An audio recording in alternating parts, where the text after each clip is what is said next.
안녕하십니까, 개미대학 유튜브 구독자 여러분들, 개미대학 마스터 전석입니다. 기침이 다 났는데 또 안 났네요. 자, 오늘은 뭘 할 거냐면은 우리가 지금 월봉 주봉 파동 보고 있잖아요. 제 나름대로는 지금 2022년 5월달이 지수의 바닥이라고 생각해가지고 바닥을 확인하는 법, 바닥을 잡는 법에 대해서 지금 굉장히 공을 들여서 여러분께 설명을 드리고 있습니다. 지난 시간에 또 간략하게 요약을 하면은 1번 월봉에서 뭘 보라고요? 1번 월봉에서는 가격의 위치를 본다고 그랬죠? 20월봉선 위에 있는지, 위에서 이게 바닥 캔들이 만드는지, 아니면은 밑에 형성되어 있다면 전저점을 확인해라 라고 말씀드렸고, 주봉하고 일봉에서는 파동을 본다고 그랬죠? 파동을 보는데 주봉에서 흐름이 위로 가고 있다. 근데 일봉에서 만약에 하락하고 있다 그러면은 일봉하고 주봉하고 만나서 다시 일봉은 위로 간다라는 확률적인 얘기보다는 주봉의 큰 흐름을 따라서 일봉이 만났었을 적에 지금은 내려가지만 우상할 수 있다. 그 근거는 뭐냐면은 주봉이 우상향이라는 얘기는 뭐냐면은 커다란 대기 매수가 있다는 거죠. 일봉이 지금 하락하고 있다는 건 뭐예요? 일단은 차익 실현 물량이 있다는 거죠. 그러면은 차익 실현 물량 대 대기 매수세 싸웠었을 적에 대기 매수세가 더 크면은 대기 매수가 더 크기 때문에 일봉은 지금은 차익 실현 물량 때문에 내려오고 있지만 이렇게 올라갈 수 있다. 그래서 요거 보는 방법에 대해서 말씀드렸죠. 자, 그럼 요번에는 지난 그 바닥을 알아보는 방법 1, 2에서 이제 빠진 거 하나 하려고 그래요. 빠진 게 뭐냐면은 고저지표 잘 얘기 안 하는데 딱 하나 볼 때가 있어요. 그게 뭐냐면은 일봉하고 주봉에서 내가 이런 모습을 찾으려고 할 때 안 보일 때가 있습니다. 안 보일 때. 지난 시간 얘기했던 모습들이 안 보일 때 꺼내는 게 마지막에 이제 보조지표예요. 주로 이제 우리가 바닥에서 잡을 거니까 상승 다이버 현실을 주로 보셔야 돼요. 상승 다이버 현실은 뭐냐면은 주가는 이렇게 내려가고 있는 겁니다. 이렇게. 저점이 내려가고 있는 거예요. 여기를 A, 여기를 B라고 했었을 적에 저점이 내려가고 있습니다. 이렇게. 그런데 보조지표는 반대로 저점이 올라가는 겁니다. 어머나, 여기 좀 삐뚤어졌네. 여기에 해당하는, 그리고 여기에 해당하는 요렇게가 되겠죠. 여기 A에 해당하는 A 다시, B에 해당하는 B 다시의 보조지표 값이 반대로 올라가는 거를 상승 다이버전시라고 해요. 여러 번 얘기했었죠. 그리고 인터넷에 치면 다 나오잖아요, 그냥. 그런데 이 보조지표를 볼 때는 좀 조건이 있어요. 첫 번째 조건은 뭐냐면 거래량이 많아야 됩니다. 거래량이 많은 종목에 대해서 거래량이 없는 종목에 하면 절대 안 됩니다, 여러분들. 뭐라고요? 첫 번째 조건, 거래량이 많은 종목들이 해야 되고, 두 번째는 뭐냐면은 저는 지금 주봉을 주로 체크하는 편입니다. 주봉 차트가 진짜라고 그랬잖아요. 거래량이 많고 주봉에서 이런 모습이 보이는 거를 되게 선호한다입니다. 그러니까 이거는 조건에 해당하는 되고요. 두 번째는 주봉은 제가 선호한다는 거겠죠. 선호. 왜냐면은 주봉은 일봉보다 5배의 돈이 더 많이 들어간 거잖아요. 그러니까 5배 더 많은 사람들이 만나는 지표이기 때문에 좀 신뢰도가 높다고 생각합니다. 영상 녹화 중간에 기침을 하더라도 좀 이해해 주시기 바랍니다. 이렇게 비루한 몸으로 안 좋은데도 불구하고 지금 여러분께 이해를 시켜드리려고 열심히 하고 있습니다. 자, 다시 한번 보조지표는 거래량이 많아야 되고, 두 번째는 저는 주봉을 선호한다고 말씀드렸습니다. 근데 하나 더 미리 말씀을 드리면 이런 게 있을 수가 있어요. 이렇게 저점이 살짝 내려온 것 같기도 하고 비슷하게 간 것 같기도 해요.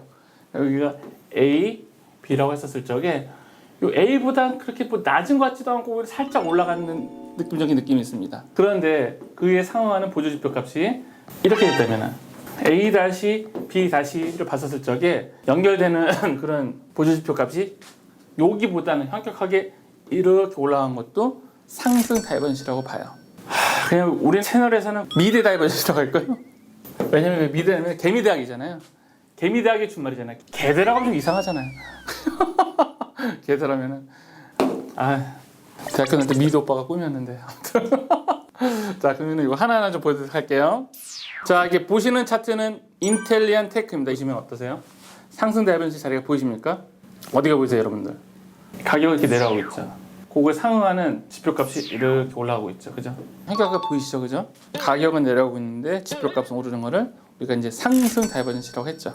그거와 조금 변형된 건데 좀 이따가 이제 또 다른 상승 다이버전시 좀 말씀드리는데, 여기서도 좀 상승 다이버전시로 볼 수 있는 게 뭐냐면은 3일선이 이렇게 쌍바닥입니다. 이렇게. 여기 지표값은 더 확연하게 쌍바닥이 보이죠, 그죠? 이것도 상승 다이버전시와 준하는 모습이라고 생각이 됩니다. 그러니까 정리를 하면은 가격은 이렇게 내려오지만 지표값이 올라가는 건 상승 다이버전시라고 하고, 가격이 쌍바닥 찍는 것 같고, 혹은 가격이 그렇게 내려오지 않는데 그걸 상응하는 지표값이 뚜렷하게 쌍바닥이 보이면은 이것도 상승 다이버전시라고 봐요.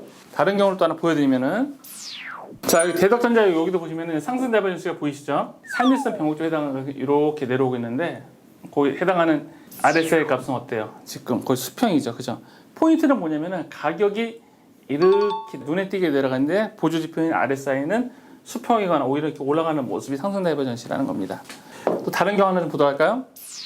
하나 더 이제 보여드리면은 이게 지네틱스 종목인데요. 기본적으로 여기도 3일선을 보면은 오히려 조금 내려갔죠. 이렇게 내려갔거나.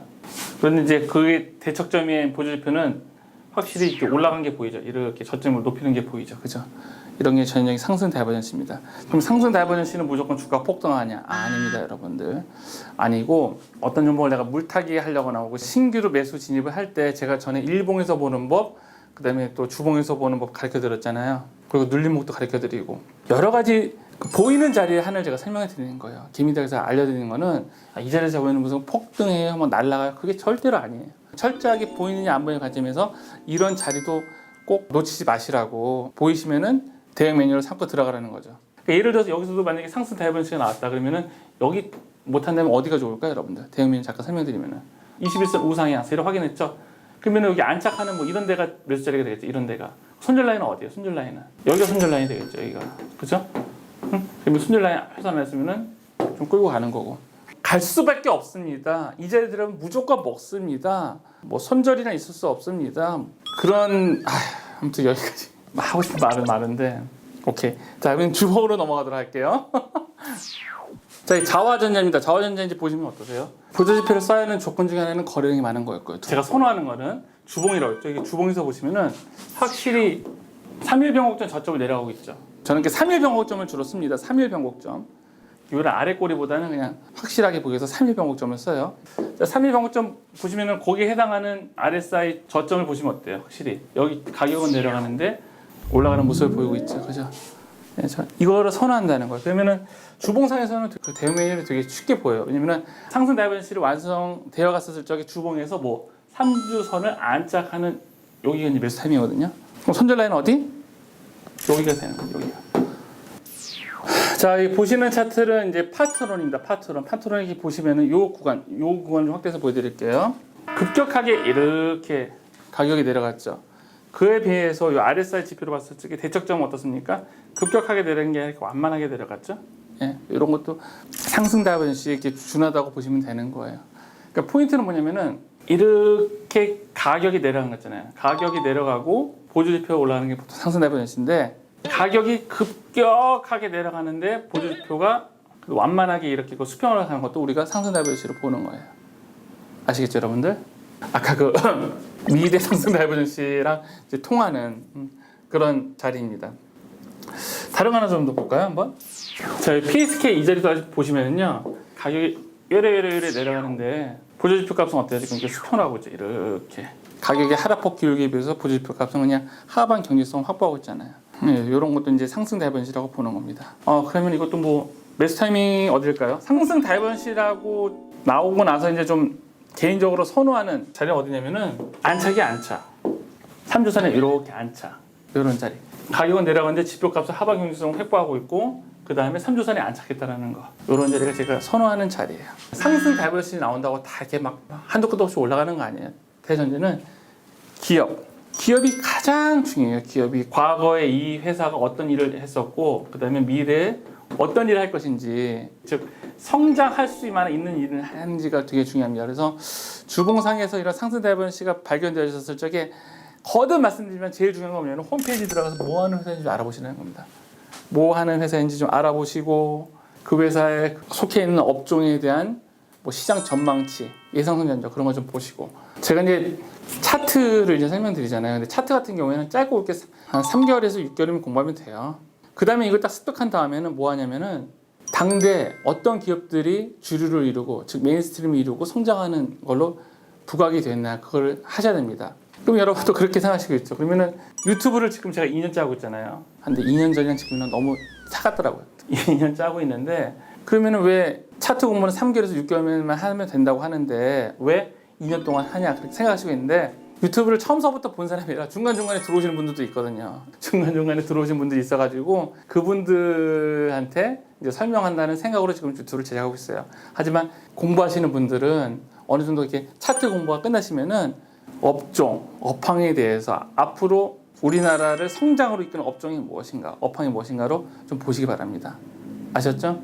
저는 그냥 유튜브를 찍는 게 제 일이니까 이거 하는 건데 실제 매매하시는 분들은 차트 공부 짧게 끝나시고 차트 공부 10년에 똑같습니다. 아셨죠? 요거에 대한 경험담 나중에 해드리고 상승 다이버시티에다가 또 이제 또 성장이랑 키워드 나간대요. 지금 이제 이 촬영 날짜가 2022년 5월 23일인데 지나고 봤을 때 이때 삼성전자가 저점이었는데라고 우리가 1년 혹은 2년 후에 얘기를 할 것 같은 거예요. 제 느낌은.